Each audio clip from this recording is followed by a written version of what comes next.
Tonight, on First at 9 this Monday, the 1st of September 2025. Firm assurance.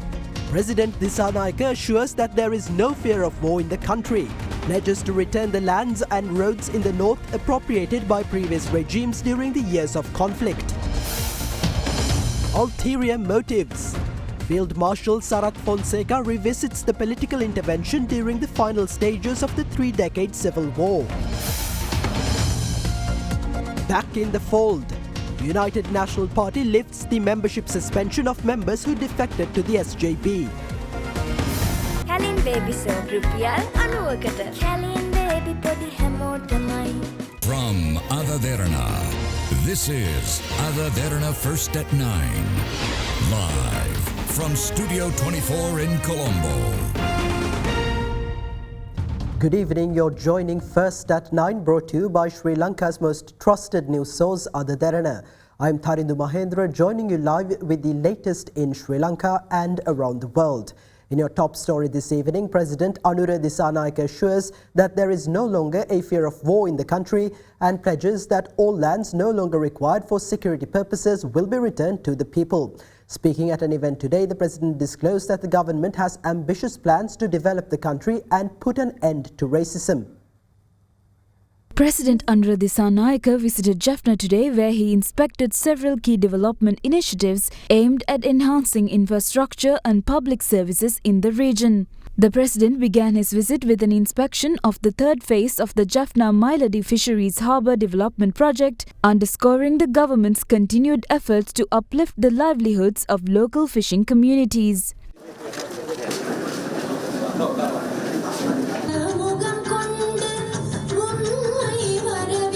The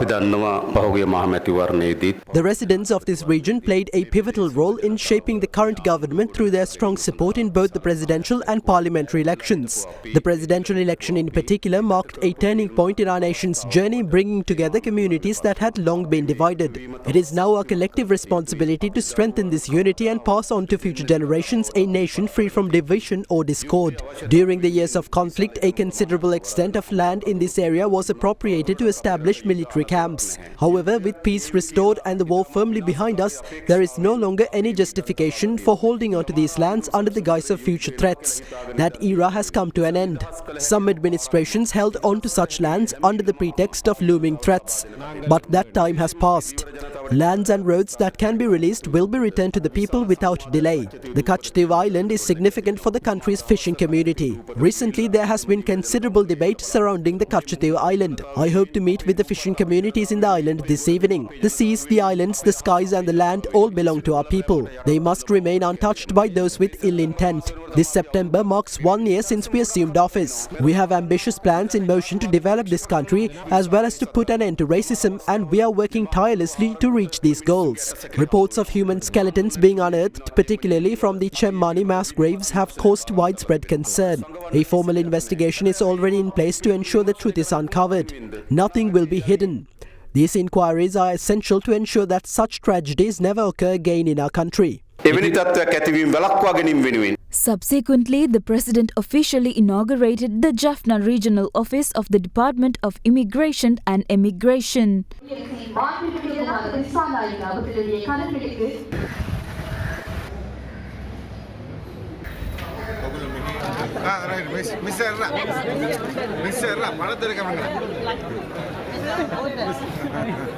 In his next engagement, President Dissanayake inaugurated a program dedicated to modernizing the Jaffna Public Library. As a part of this initiative, the library's contents were published as an e-library, complete with a newly launched website aimed at expanding digital access to information. Concluding the day's engagement, the President laid foundation stone for a proposed international cricket stadium in Mandatev, Jaffna, to promote sports and youth development in the region.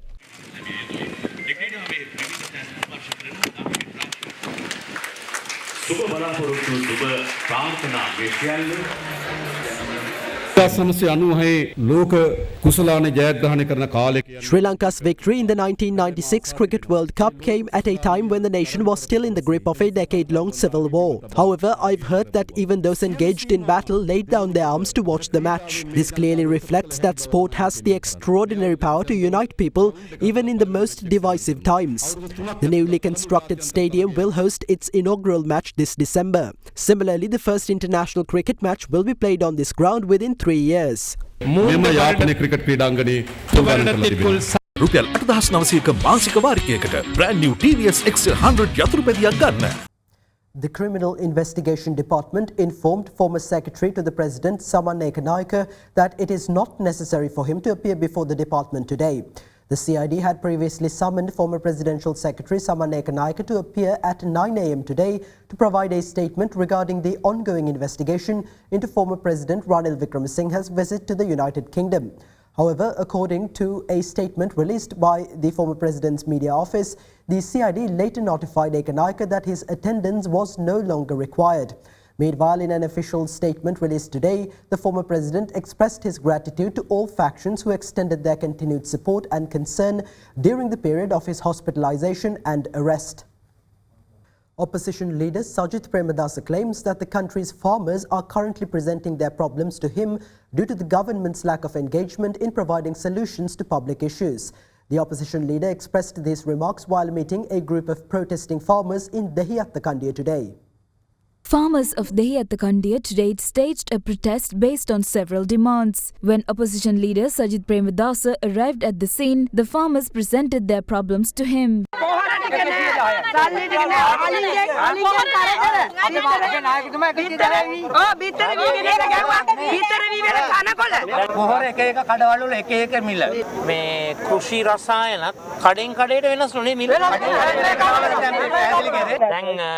We will definitely present the complaints of all of you in Dehiyattakandiya to the government. Usually, the Agrarian Service Centre offers agricultural loans. Did you receive them? I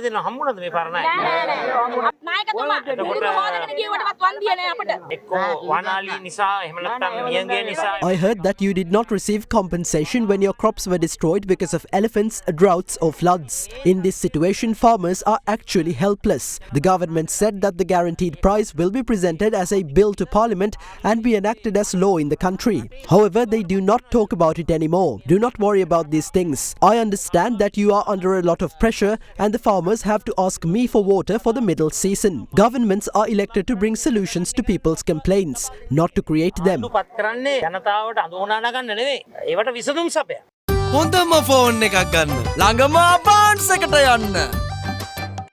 Field Marshal Sarath Fonseca alleges that former President Mahinda Rajapaksa declared the two-day ceasefire in 2009 during the final stages of the civil war to allow the LTTE leader Velupille Prabhakaran to escape. He made this claim at a gathering in Minuangoda. I heard recently these so-called kings saying that Sarath Fonseca does not love this country. After sustaining critical injuries on the battlefield and facing deadly bomb explosions, the very person who led the effort to end the war has now been branded a traitor. I have to make a revelation about the leader who made this statement. In 2009, the Sri Lankan army had surrounded Pudukkottai from 3 sides and we only had to advance 10 more kilometers. On January 26, 2009, we captured Mulathu and within 12 hours we advanced much closer to Pudukkottai from the south. On the 27th, Gotabaya Rajapaksa called me and reminded me that it had been 2.5 years since we entered this phase of the war. He asked if I was exhausted and told me to take some rest, suggesting that I hand over my duties to Jagat Jayasuriya in Vaunia. At that point, we were just a few steps away from victory, yet he asked me to give up my opportunity to someone else. They already knew that Prabhakaran and his group were about to be destroyed, but they wanted me to step aside and delay their downfall. I refused and vowed to end the war within a month. Afterwards, former President Mahinda Rajapaksa announced a ceasefire between January 31st and February 1st. Our Security Council completely rejected this decision. The 48-hour ceasefire gave the LTTE an opportunity to regroup and launch an attack. As a result, my army had to retreat 5 kilometers and I lost around 500 soldiers. That ceasefire was granted to give Prabhakaran and his group a chance to escape. During this period, they held discussions with individuals like Eric Solheim. However, Prabhakaran was a fool. He believed he could still win by launching attacks during those 2 days. He didn't escape. He continued to attack, and that is why he lost. Ask Mahinda Rajapaksa why he declared that ceasefire between January 31st and February 1st. In 2005, he won the presidential election by offering $2 million worth of bribes because Prabhakaran barred Tamil voters from casting votes. He was already thinking about how to win again in 2010, and while you were waiting to celebrate the end of the war, his focus was on how to not lose the votes of the Tamil community due to Prabhakaran's death. That is the mentality of Mahinda Rajapaksa. මම කොහොමද 2010 ජනාධිපතිවරයා ජයග්‍රහණය කරන්න කියලා. ඔය මහින්ද රාජපක්ෂගේ මානසිකත්වය.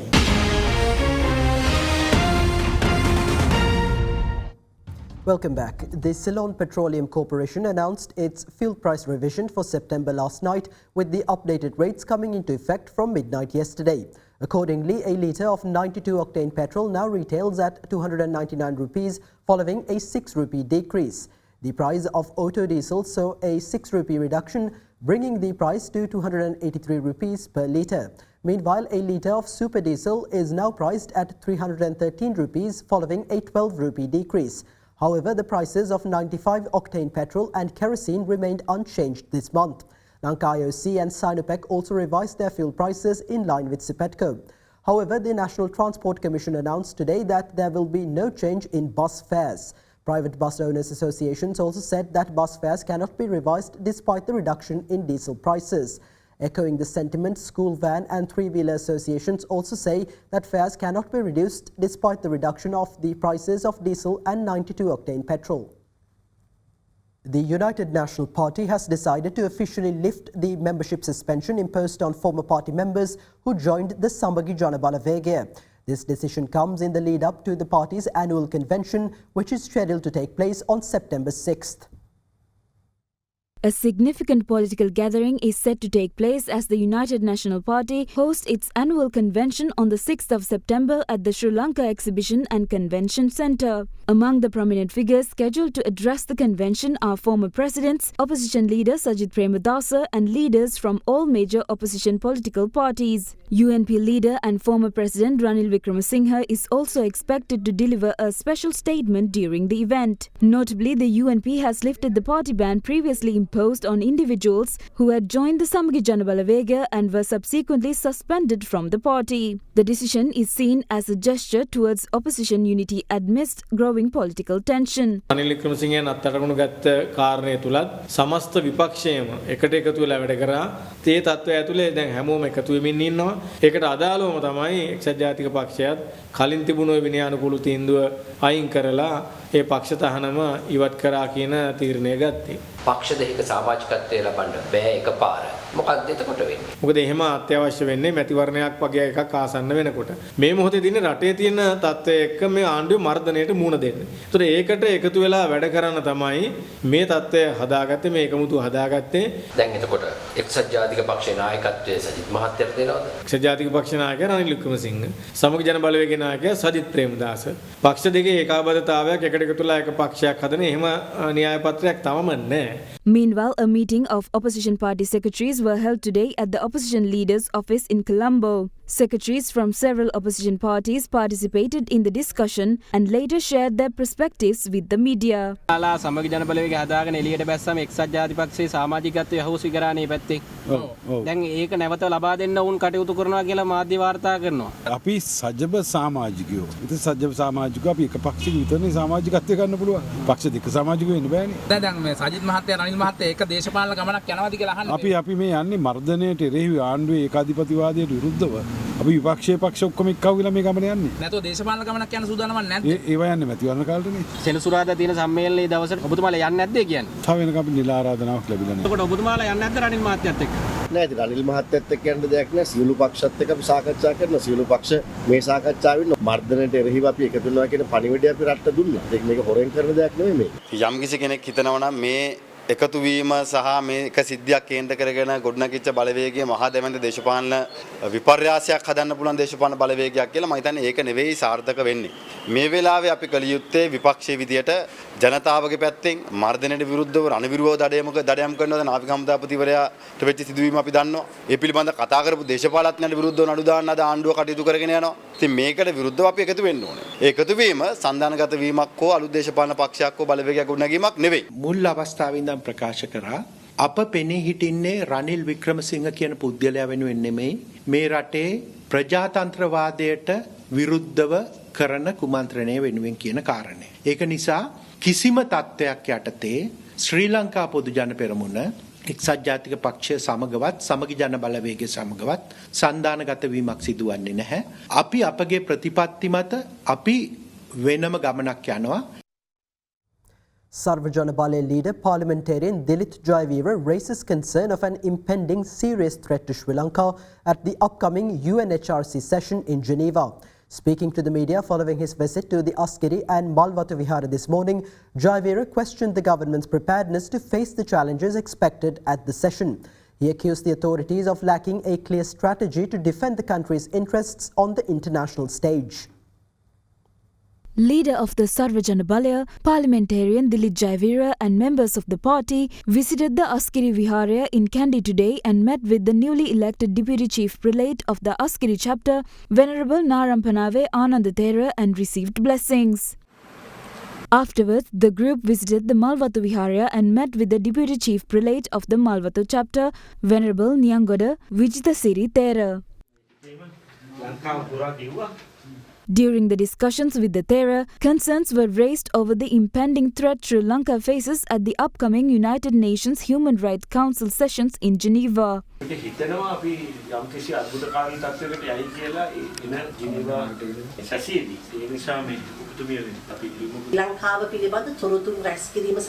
An office has been set up to gather information about Sri Lanka, and through this office, they can send that information to Geneva. They say they've already collected over 100,000 pieces of evidence. Anyone can come forward and testify against our country or our troops. The group then arrived at Bogambara prison to inquire about the well-being of former Navy Commander Nishantha Ulugitanna, who is currently in remand custody. අපි දුම්බර මේ බන්ධනාගාරයට පැමිණියේ ලංකාවේ විශිෂ්ට සේවයක් කරපු අපේ නාවික හමුදාපතිවරයෙක්ව සිටි නිශාන්ත උලගිතන්න මැතිතුමා බැහැදැකීමට ජිනීවා සැසි ආරම්භ වීමට පෙර මෙවැනි රණවිරු දඩයමක් සිදු වෙනවා නම් මම හිතන්නේ ඒක ඊටාම බරපතල තත්ත්වයක්. අපි ඊට විරුද්ධව පෙනී සිටිනවා. ඉතින් ජිනීවා තර්ජනය මොකද ආණ්ඩුවේ ස්ථාවරය? මොකද්ද ආණ්ඩුවේ ස්ථාවරය? රණවිරුවන්ට ඇතිවිය හැකි තත්ත්වය කුමක්ද? In a major development today, it was revealed that Ishara Sewandi, allegedly involved in aiding and abetting the murder of Ganemulla Sanjeeva, fled the country shortly after the killing. The revelation came during the interrogation of underworld figures Kehel Badra Padme, Panadura Nilanga and Commando Salintha, who were recently extradited from Indonesia. Kehel Badra Padme's faction is being scrutinized for possible direct involvement in the killing. Also among those apprehended in Indonesia are Bako Saman and Thambili Lahiru. During the arrests, Indonesian police seized 28 mobile phones, which are now being analysed by Sri Lankan investigators for potential evidence. Meanwhile, notorious drug trafficker Harak Kata was presented before the Colombo High Court today over a 2015 robbery in Mitotamulla. Proceedings were adjourned until October 29th, and the suspect remains in CID custody. It will be mandatory for passengers of expressway buses to wear seat belts from today onwards. Chairman of the National Council for Road Safety, Manjula Kularatna, notes that legal action will be taken against individuals who fail to abide by the new regulation. However, he added that a 3-month grace period will be granted for the installation of seat belts in certain vehicles that are not currently equipped with them. A Gazette notification was issued on August 31st containing regulations mandating the wearing of seat belts for passengers of expressway buses. The Asian Development Bank has approved a financing package of over $100 billion to strengthen secondary healthcare services in Sri Lanka. The $106.9 million financing package comprises a $100 million loan from the ADB and a $6.9 million grant from the Pandemic Prevention, Preparedness and Response Trust Fund.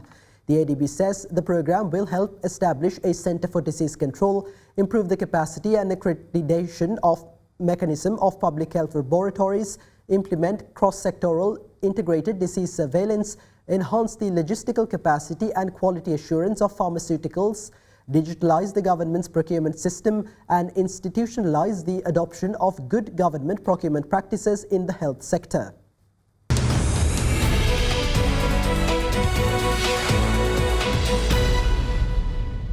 Welcome back. The Colombo Bourse began the week on a mixed note today with price gains in counters such as Central Finance Company, Diesel and Motor Engineering and Melster Corp.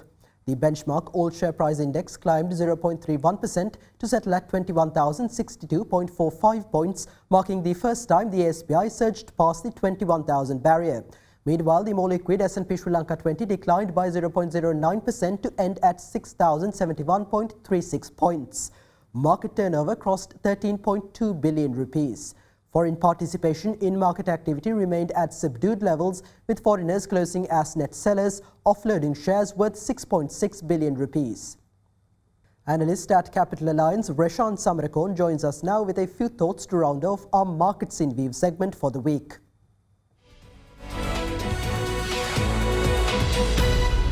The domestic stock market rose throughout the previous week. The S&P SL20 rose 0.57% from 6,043 to 6,077, while the ASPI rose 1.48% from 20,576 to 20,977. In addition to the index performance, the market turnover increased by 67.65% to 7.387 billion rupees. Furthermore, the government raised 51.14 billion rupees last week through treasury bill auctions, where yields for 3-month bills fell by 1 basis point and 6 and 12-month bills remained unchanged.